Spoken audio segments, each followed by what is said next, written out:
तर मैत्रिणींनो, नवीन वर्ष चालू झालेलं आहे आणि 2025 साल मला कसं गेलं ते तुमच्याबरोबर मी शेअर करणारच आहे. पण त्याच्या पहिलं तुम्हाला एक सांगते की झाल्या गेलेल्या गोष्टी तिथल्या तिथे सोडून आपण पुढचं जे काही आपलं येणारे जे दिवस आहे, येणारं जे आयुष्य आहे ना, त्याच्याकडे बघायचं आहे. तर माझ्या बाबतीत तरी मी सांगते, मी मागे वळून कधीच बघत नाही. फक्त पुढं जे घडणार आहे, काय आपल्याला पुढं करायचं आहे, आपलं टार्गेट काय आहे, याच्याकडे पूर्णतः फोकस करायचा. एवढंच फक्त माझे तरी असे विचार. आजूबाजूच्या लोकांचा त्रास न होता स्वतः आनंदी राहण्यासाठी आहे ना, आपल्याला काही गोष्टी करण्याची खरंच खूप गरज आहे.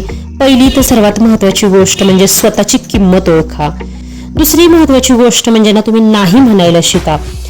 तिसरी सर्वात महत्वाची गोष्ट म्हणजे प्रत्येक गोष्टी आहे ना मनावर घेऊ नका. चौथे पॉइंट म्हणजे आहे ना, योग्य लोकांची संगत ठेवायची.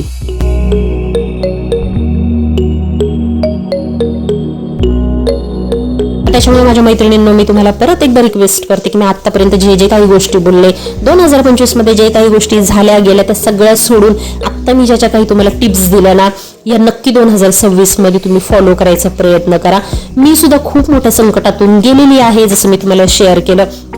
पण मी रडत न बसता, हे बघा, दुःख सगळ्यांनाच होतं, वाईट सगळ्यांनाच वाटतं, पण त्याच गोष्टी धरून बसल्याने, उघडत बसल्याने, रडत बसल्याने त्रास हा आपल्यालाच होतो आणि आपल्यामुळे आपल्या मुलांना होतो. तर त्याच्यामुळे आपण 2026 मध्ये आपण अशा अपेक्षा करूयात की ज्या काही मी टिप्स दिल्या त्या थोड्याशा फॉलो करून आपलं आयुष्य जास्तीत जास्त सुधारण्याचा प्रयत्न करूयात.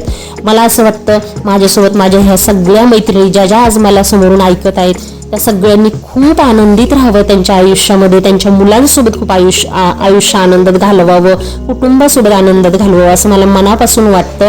तर त्याच्यामुळे या ज्या काही सगळ्या गोष्टी आहेत ना, आज मी तुमच्याशी शेअर केल्या की येणाऱ्या 2026 मध्ये आपल्याला वाईट वागणूक देणाऱ्या व्यक्तींपासून कसं लांब राहून किंवा आपल्याला आपलं आयुष्य आनंदी कसं करायचं आहे, हे मी तुमच्याशी आज शेअर केलेलं आहे. माझं सुद्धा मन मोकळं खूप झालं आणि आय होप मी आज जे काही शेअर केले ते तुम्हाला सुद्धा उपयोगी पडणार आहे.